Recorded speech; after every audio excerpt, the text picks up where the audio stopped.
اگر آپ کو میری یہ ویڈیو پسند آئے تو like, comment and share, subscribe کرنا مت بھولیے۔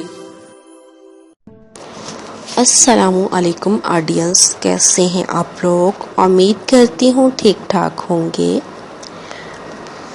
آپ کو پھر سے ایک بار آپ کے اپنے channel Urdu novels and poetry پر خوش آمدید۔ بڑھتے ہیں ہمارے ناول ہارون رشید کی نیکسٹ ایپیسوڈ کی طرف۔ ابو مسلم خراسانی نے بنو امیہ کے لوگوں پر انتہا درجہ کے مظالم کیے تھے۔ یہ مظالم بنو عماس کی حکومت قائم کرنے کے لیے کیے۔ اس نے جو لشکر تیار کیے اس میں سب ایرانی خراسانی اس نے بھر لیے تھے، اور خصوصاً خاندان برمکہ جس کا رکن اعظم خالد بن ابو الحسن جعفر برمکی اول تھا، اس نے بھی بنو امیہ کے خلاف بنو عماس کا ساتھ دیتے ہوئے ابو مسلم کے مظالم میں حصہ بنایا۔ خالد کے سپرد مال غنیمت کی تقسیم تھی، چونکہ آتش پرستوں کے آتش کدے نوبہار کا عالی موالی بھی تھا، لہٰذا کسی ایرانی میں یہ جرأت نہ تھی کہ وہ خالد کے خلاف حکم خلاف ورزی کرے۔ لہٰذا عباس کے لشکر میں دو بڑی قوتیں تھیں، ایک ابو مسلم ایرانی اور دوسری خالد برمکی، جس نے بنو امیہ کے حکم ہٹانے اور بنو عماس کی سلطنت قائم کرنے کے لیے لگ بھگ 6 لاکھ مسلمانوں کی گردیں کٹوا دی تھی۔ ابو مسلم کو بنو عماس میں سے کسی کی ارادت مندی نہ تھی، وہ صرف ایرانیوں کی فوقیت عربوں پر چاہتا تھا، لیکن ابو مسلم کی بدقسمتی کے اپنے نئے اعمال کی وجہ سے وہ صرف عباسیوں کے پہلے خلیفہ تو بچا رہا، لیکن دوسرے عباسی خلیفہ ابو جعفر منصور نے اس پر فرد جرم مرتب کر کے اسے قتل کر دیا۔ ابو مسلم کے جانشینوں میں جو ایرانی امراء باقی تھے ان میں برمکی عنصر صاحب سب پر غالب تھے۔ چنانچہ خالد برمکی ابو مسلم کا قائم مقام ہوا اور اس نے اپنے ماتحت عملہ خود مقرر کیا جو سب ایرانی تھے۔ مقصد وہی عربوں کو زیر کرنا اور ایرانیوں کو بالادستی قائم کرنا تھا۔ برمکیوں کا ابتداء اس مقولہ پر عمل تھا کہ تم ادھر ہو کہ جدھر ہوا چلے۔ ابو مسلم کا نظریہ یہ تھا کہ بنو امیہ کے خاتمے کے بعد عباسیوں کی حکومت ملے، لیکن ان کا بھی خاتمہ کر کے پورے عالم اسلام میں ایرانیوں کی سلطنت قائم کی جائے۔ برمکیوں نے مسلم کے ان خیالات کو ترک کر دیا، لیکن سارے برمکی اور ایرانی بہرحال اس خیال میں متحد رہے کہ عربوں کا سارا تمدن ایران کے شاندار تمدن میں تبدیل ہو جائے گا۔ ایرانی معاشرے کو مسلمانوں پر برپا کرنے کے لیے برمکیوں نے جشن نوروز کی ڈالی۔ اس پر ایرانی مشن کی بنیاد خالد برمکی کے عہدے وزارت میں پڑی اور جعفر برمکی نے اپنے ایک اور جشن کا اضافہ کیا۔ یہ بھی ایرانیوں کا جشن تھا جسے جشن مہربان کہا جاتا ہے، اور اس طرح سے آفتاب پرستی کا جشن تھا۔ یہ دونوں جشن مجوسیوں یعنی آتش پرستوں کی عیدیں۔ چنانچہ ایرانی امراء کی صحبت کا اثر خلفائے عباسیہ پر بھی ہونا شروع ہوا، اور وہ لباس غزاہ کی طرح اور دیگر خانگی معاشرت میں اجمیوں کے نقشے قدم پر چلنے کی کوشش کرنے لگے۔ برمکہ کا سب سے بڑا مدعا اور نصب العین یہ تھا کہ ایرانی اجمی عربوں سے بالاتر ہیں، اور اس خیال کی تائید میں انہوں نے جو کارروائیاں کی وہ حسب ذیل ہیں۔ ان کارروائیوں کی وجہ سے عربوں میں ان کے خلاف نفرت پیدا ہوئی، اور یہی نفرت برمکہ کی اور بربادی کا باعث بن گئی، اور ایرانیوں میں تفریق پیدا کرنے اور عرب کو نیچا اور ایرانیوں کو بلا دکھانے کے لیے برمکیوں نے جو غلط کارروائیاں کی وہ کچھ اس طرح تھی۔ یحییٰ برمکی نے اپنے وزارات کے آغاز سے ہی عرب اور خراسان میں جس قدر سرسبز زرخیز علاقے تھے ان پر خود قبضہ کر لیا، اور ایسا ہی منتخب جاگیریں اپنے بیٹے کو دی۔ دوئم، بڑے بڑے شہروں اور اضلاع کے خزانوں پر اس نے ایرانی افسر مقرر کیے اور خود نگران رہا، حتیٰ کہ ہارون رشید کو بھی یحییٰ کی منظوری کے بعد خزانہ سے رقم ملتی تھی۔ سوئم عام، تالیف قلوب کے لیے اور لوگوں کو اپنے ساتھ ملانے کے لیے فیاضی اختیار کی۔ وہ کسی سائل کو محروم نہ رکھا اور ہر موقع پر سوال سے زیادہ رقم عطا کی، اور یہی ہدایت اس نے اپنے بیٹوں کو دی، اور یہ زبردست حکمت عملی تھے جس کے تحت وہ عربوں پر ایرانیوں کی فوقیت کو لبد کرنا چاہتا تھا۔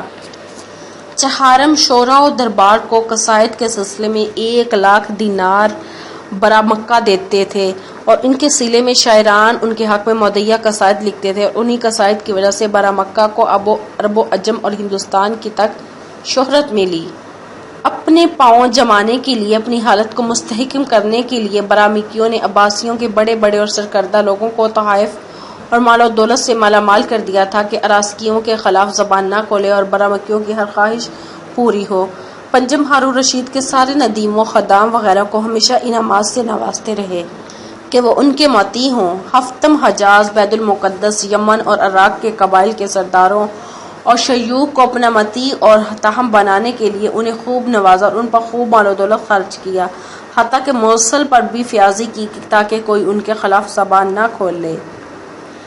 حج کے زمانہ میں ہارون رشید کے ہمراہ برا مکہ بھی ہوتے تھے اور اس قدر سلطنت کے خزانوں سے فیاضی کرتے تھے کہ خلیفہ کی زرد ریزی بھی ان کے سامنے مات پڑ جاتی تھی۔ بہرحال جعفر برمکی کے قتل کے بعد اس کی نعش کو ہارون رشید نے بغداد روانہ کیا۔ یہ نعش ہارون رشید نے اپنے محاذ دستوں کے سالار اعلیٰ ہرثمت شاہی جلاد مسرور کی نگرانی میں روانہ کی۔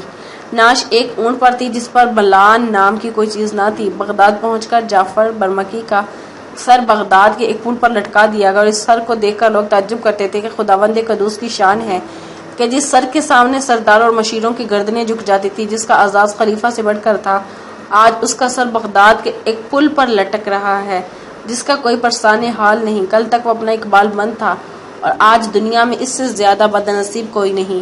جس وقت جعفر برمکی کا سر بغداد کے ایک پل پر لٹکایا گیا، اس وقت بغداد کے ایک شاعر نے لوگوں کو عبرت کے لیے جو شعر کہے وہ بڑے درس خیز تھے اور ان کا ترجمہ کچھ اس طرح ہے: اے زمانہ بھر دھوکہ کھانے والوں، یہ فوراً پھر جاتا ہے اور دھوکہ دے جاتا ہے، اور اس سے اور اس کے حملوں سے ہمیشہ بچے رہنا۔ اگر تو اس کی الٹ پھیر سے واقف نہیں ہے تو اس کی حال سے عبرت پکڑ جس کو بغداد کے پل پر سولی دے دی گئی ہے۔ جعفر برمکی کے قتل کے بعد اس کے باپ اور بھائیوں کو زندان میں ڈال دیا گیا۔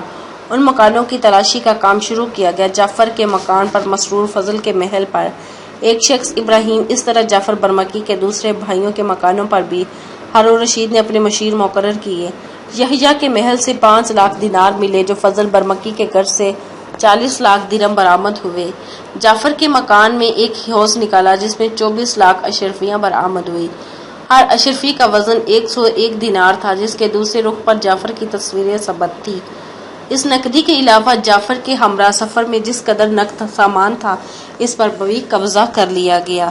بہرحال جعفر کے ہاں سے مجموعی تعداد نقد اور قیمت سامان کی 3,06,74,000 دینار تھی۔ کچھ مورخوں اور سانح نگاروں نے جعفر کے قتل اور برمکہ خاندان کے زندان میں ڈالے جانے کی وجہ ہارون رشید کی بہن عباسہ کو قرار دیا ہے، جو سراسر غلط اور ایک صریح بے بنیاد داستان سے زیادہ حق نہیں تھی۔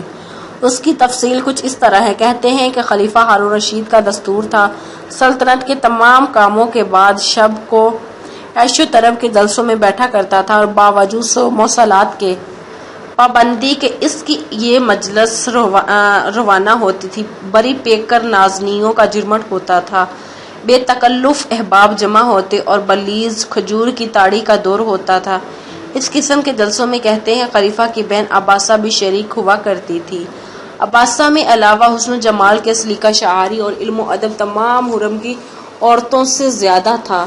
اس سے ہارون رشید کو کمال محبت تھی اور فطری محبت کے علاوہ خاص اتحاد کا ایک سبب یہ بھی تھا کہ ہادی کے عہد میں ہارون رشید کو ولی عہد اور خلیفہ بنانے میں عباسہ کا بہت بڑا ہاتھ تھا۔ چنانچہ اس وجہ سے ہارون رشید کو اپنی بہن عباسہ سے ازحد محبت تھی، لیکن جیسی محبت اپنی بہن عباسہ سے تھی ویسا ہی اسے سلطنت کا وزیر جعفر برمکی بھی عزیز تھا۔ ایسے جلسوں میں جعفر کی غیر حاضری بھی ہارون کو شاق گزرتی تھی، کیونکہ جعفر کو بزلہ بخیہ اور ہر موقع پر عمدہ اشعار پڑھنا اس جلسے کی ایک قابل قدر چیز ہوا کرتی تھی۔ اس لیے ہارون کی یہ خواہش تھی کہ اس بزم طرب میں بلا ناغہ جعفر اور عباسہ دونوں شریک ہوا کریں، اور مشکل یہ تھی کہ عفت مآب پارسا شہزادی عباسہ جعفر کے سامنے آتے ہوئے جھجکتی تھی اور ایک جگہ بیٹھنا ناپسند کرتی تھی، لیکن مجبوراً بھائی کے حکم کی تعمیل کرتی تھی۔ اور اس حجاب کے دفیع کے حران نے یہ تجویز نکالی کہ دونوں کا عقد کر دیا جائے، جو کہ مغایرت اس وقت ہے وہ جاتی رہے۔ اپنے اس خیال کو ایک مرتبہ ہارون رشید نے جعفر پر اس طرح ظاہر کیا: جو دلی محبت تم سے ہے وہ تو ظاہر ہے، اور یہ بھی معلوم ہے کہ عباسہ سے مجھے کس قدر انس ہے، لہٰذا میری خواہش ہے کہ میں تم دونوں کا عقد کر دوں۔ اس طور پر ایک دوسرے کا دیکھنا تمہارے لیے مباح ہوگا، لیکن شرط یہ ہے کہ خلوت صحیحہ نہ ہو، یعنی تم دونوں ایک دوسرے سے میاں بیوی کے تعلقات نہیں رکھو گے۔ جب تک میں موجود نہ ہوں تم دونوں کی تک ایک جگہ جمع بھی نہیں ہوا کرو گے۔ محررین لکھتے ہیں کہ خلیفہ کا بیان سن کر جعفر حیرت زدہ ہو گیا۔ خلیفہ کے پاؤں میں اپنا سر رکھ دیا اور کہنے لگا، امیر المومنین، باوجود اس مہربانی کے جو میرے حال پر ہے، مجھے امید ہے آپ میری جان اور مال اور میرے خاندان کی تباہی کا بھی پسند نہ فرمائیں گے۔ ابتدا آفرینش سے آج تک کسی غلام اور خادم نے اپنے ولی نعمت کے خاندان میں شادی نہیں کی۔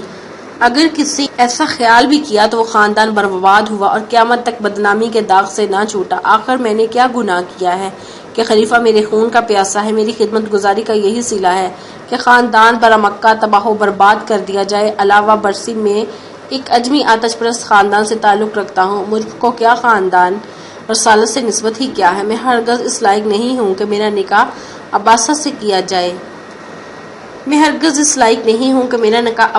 کیا جائے۔ میرے ماں باپ بھائی جس وقت اس خبر کو سنیں گے امیر المومنین کے مزاج کے تغیر سے فوراً ہلاک ہو جائیں گے، اور میرے دشمن اس خبر کو سن کر خوش ہوں گے اور اس کو میرے اقبال کا خاتمہ سمجھ لیں گے۔ امیر المومنین، عجم کی تاریخ پر غور فرمائیں کہ کسریٰ کی سلطنت کے 700 برس کی مدت میں کوئی واقعہ ایسا گزرا ہے کہ کسی نے اپنی بہن یا بیٹی کا عقد ایک اونا نوکر یا غلام سے کر دیا ہو، بلکہ اس قسم کی قرابت میں بہت احتیاط رکھی اور بلا سوچے سمجھے کبھی ایسی جرات نہیں کی۔ اگر کسی نے غلام حرب میں دست درازی کی ہے تو وہ نمک حرام کلایا ہے اور تباہ ہو گیا ہے، بلحاظ تقدس نسب یہ کیونکہ جائز ہے کہ شہزادی باسا کا شوہر ہونا مجھے نصیب ہے۔ چنانچہ جعفر کو اس خیال سے اس درجہ پریشانی ہوئی کہ چند روز کے واسطے اس کا کھانا پینا چھوٹ گیا، لیکن قضاء الہی سے کوئی چارہ نہ تھا۔ ہارون رشید کے جاہ و جلال کے مقابلے میں جعفر کا کوئی عذر نہ سنا گیا اور شرط مذکورہ بالا پر نکاح ہو گیا۔ جب اس کے نکاح کی یحییٰ اور فضل وغیرہ کو اطلاع ہوئی تو انہوں نے ایک مجلس مانم منعقد کی اور خوب روئے اور تمام خاندان سوگوار بن گیا، اور یحییٰ خاندان وغیرہ کا اس وقت خیال تھا کہ جب دنیا میں ہماری شہرت ہوگی اور ہمارے وجود سخا نے تم عالمگیر کو گھیر لیا ہوگا تو ہارون رشید کو ہم پر شک آ گیا اور اس فکر میں ہے کہ ہمارے خزانے لوٹ لے اور جگیریں ضبط کر لے۔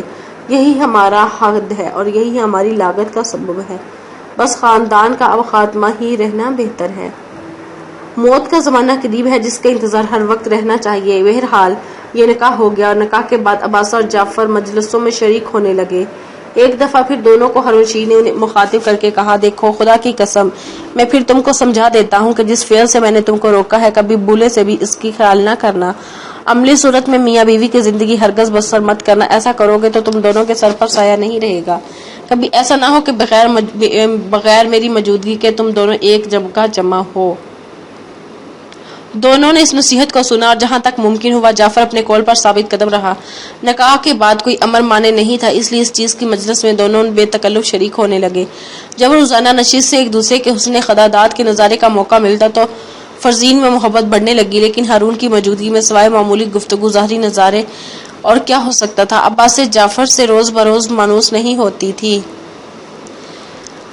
چنانچہ جب ہارون رشید کو یہ معلوم ہوا کہ فریقین میں شگفتگی بڑھنے لگی ہے تو اس کو اس نکاح پر نہایت افسوس ہوا اور عباسہ کی آمد و رفت میں بھی کمی کر دی، چونکہ ایک دم سے تفرقہ کرنا بھی مصلحت نہ تھا۔ جب کسی قدر روک ٹوک ہوئی تو عباسہ نہایت بے چین ہوئی اور حالت بے صبری میں اپنی دلی حالت بذریعہ تحریر جعفر تک پہنچائی، لیکن جعفر نے قاصد کو حقارت سے نکال دیا اور خط کا کچھ جواب نہ دیا۔ جب اس تجویز میں کامیابی نہ ہوئی تو اس نے دوسری تدبیر یہ سوچی کہ جعفر برمکی کی عتابہ سے میل جول بڑھایا اور نہایت قیمتی جواہرات اور تحائف عتابہ کی نظر کیے، جبکہ کسی قدر اپنے موافق کر لیا۔ اور ایک دفعہ عباسہ نے عتابہ کے پاس یہ پیغام بھیجا، خاندان عباسیہ سے جو جدید تعلقات خاندان برمک سے ہوئے ہیں وہ جعفر کے واسطے فخر ہے اور یہ رابطہ دن بدن قوی ہونا چاہیے اور یہ خیال نہ کرنا چاہیے کہ یہ تعلق باعث اور اگر جعفر کو کسی قسم کا نقصان پہنچے گا، یہاں تک ہو سکے آپ کو میری مواصلت میں سعی ہونی چاہیے۔ چنانچہ عطابہ نے عباسہ کا کہنا مان لیا اور وعدہ کیا کسی ہیلے بہانے سے میں تم کو جعفر سے خلوت میں ملا دوں گی۔ اس موقع پر ابن کان نے یہاں تک لکھ دیا کہ ہر جمعہ کو ایک باقرہ کنیز جعفر کے پاس خلوت میں بھیجی جاتی۔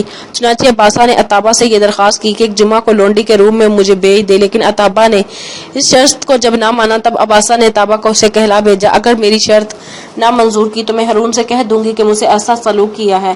اس پر عطابہ مان گئی۔ یہ کنیزیں جو خلفاء اور وزراء کو پیش کی جاتی تھی یا جو مجلس کا سوبالا کر دیتی تھی، یہ کنیزیں رومن اور ایشیائی کو چکی خوبصورت لڑکیاں ہوتی تھی، لوٹ مار میں پکڑ کر لائی جاتی تھی۔ دلال ان کو سستے داموں خرید لیتے تھے اور موسیقی، ایام العرب، ادب، خوش نویسی، ظرافت اور حاضر جوابی کی تعلیم دلاتے تھے۔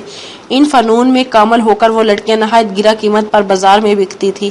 بہرحال قصہ کو تاکہ عطابہ نے ہیلے ڈھونڈنے شروع کر دیے اور جعفر سے کہا سنتی ہو کہ ان دونوں ایک کنیز بکنے والی ہے جو ملاحت و صباحت کے علاوہ نہایت ہوشیار ہے، بلکہ ان کا کوئی مثل نہیں، اور اس درجہ اس کی تعریف کی کہ جب غائبانہ اس کنیز کا مشتاق ہو بے صبر ہو کر ماں سے کہا کہ جس قدر ممکن ہو وہ کنیز خریدی جائے۔ چنانچہ عطابہ نے وعدہ کیا فلاں شب کو آ جائے گی اور عباسہ کو اس حال سے مطلع کر دیا، لیکن عباسہ نے عطابہ کی اس ہدایت پر عمل نہیں کیا بلکہ اس ملاقات کے لیے خود ہی سوچی کہ خلیفہ ہارون رشید کے باغ میں ایک دعوت کا اہتمام کیا جائے۔ کہتے ہیں یہ باغ عباسہ کا تھا اور یہ باغ دجلہ کے کنارے نہایت عمدہ موقع پر واقع تھا۔ چنانچہ عباسہ نے ہارون سے درخواست کی کہ اگر ماہ مصاحبین اور ارکان سلطنت کے میری دعوت قبول فرمائیں تو مجھ پر کمال مہربان عزت و افضائی ہوگی، اور میری آرزو ہے کہ شب و روز تک باغ میں یہ جشن منایا جاتا رہے۔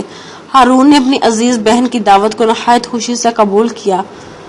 عباسہ نے شاہانہ تکلف سے دعوت کی اور مہمانداری کی کوئی شرط فروگزاش نہیں ہوئی۔ دستور کے مطابق ہر روز ایک حسین کنیز خلیفہ کی خوابگاہ میں بھیجی جاتی تھی۔ جب 3 راتیں گزر گئی تو عباسہ نے ہارون رشید سے کہا آج تیسری رات ہے، جعفر تنہا ہوتا ہے، کوئی کنیز بھی خدمت کے واسطے نہیں بھیجی گئی اور بلا اجازت کنیز کیوں کر بھیجتی؟ ہارون رشید نے کہا غلطی ہوئی، آج ضرور بھیجنا چاہیے۔ اگرچہ عباسہ نے ہر روز ایک نئی کنیز جعفر کے پاس بھیجی تھی مگر مصلحتاً انکار کر گئی۔ جبکہ ہارون سے ایک کنیز کے بھیجنے کی اجازت گئی تو عباسہ نے خود لونڈیوں کا سارا روپ بھرا اور شب خوابی کا لباس پہن کر جعفر کے پاس پہنچی۔ اگرچہ عباسہ نے اس کی بات کی کوشش کی تھی کہ جعفر اس کو پہچان نہ سکے، لیکن جعفر نے دیکھتے ہی پہچان لیا اور ہارون کے خوف سے کانپنے لگا اور عباسہ کے قدموں میں اپنا سر رکھ دیا اور عرض کیا اے سیدہ میری ہلاکت کی کوشش نہ کرو، میرے خاندان کی ذلت اور تباہی کا باعث نہ بنو، تمہارے اور میرے دشمن بہت ہیں، یہ ممکن نہیں کہ یہ جو صورتحال پیدا ہو گئی ہے اس کو نہ دیکھو۔ صلح رحمی اور محبت کا جوش ہارون سے سفارش کر کے تم کو قتل سے تو بچا لے گا، لیکن میرے بھائی اور باپ ضرور قتل کر ڈالے جائیں گے اور یہ تم کو اچھی طرح سے معلوم ہے۔ ہمارا دشمن ہے اور اس قسم کے بہانے ڈھونڈ رہا ہے۔ عباسہ نے جعفر کی باتوں پر کوئی لحاظ نہ کیا اور مذاق میں اڑا دیا۔ نہایت نرم اور شیرینی آواز میں جعفر سے کہا آخر تم میرے شوہر ہو، شرعاً میں تم پر حلال ہوں، میری طرف دیکھو، کیا میری نظر دنیا میں ہے اور میرے اوپر سے ہزاروں جانیں قربان ہو، تجھ کو کیا ہو گیا ہے؟ کیا تو میرا شوہر نہیں ہے؟ اور میں تو کبھی کبھی ملنے کی خواستگار ہوں، اس حال تک کسی کو خبر بھی نہ ہوگی۔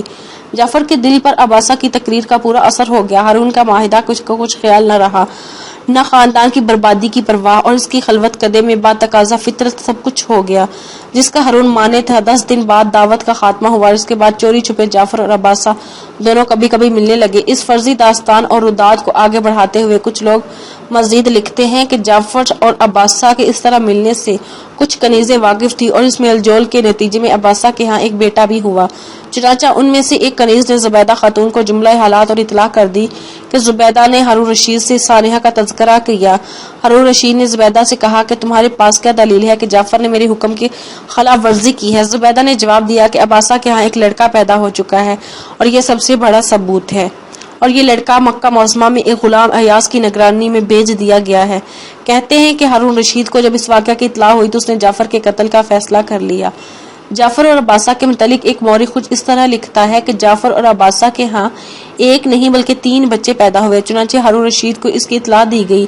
ایک بچہ 6 سال کا، دوسرا 5 سال کا اور تیسرا 2 سال کا جو کہ فوت ہو چکا ہے، اور عباسہ اس وقت بھی امید سے ہے اور اس کے 2 بچے جو زندہ ہیں وہ مدینہ منورہ روانہ کر دیے ہیں تاکہ راز افشا نہ ہو۔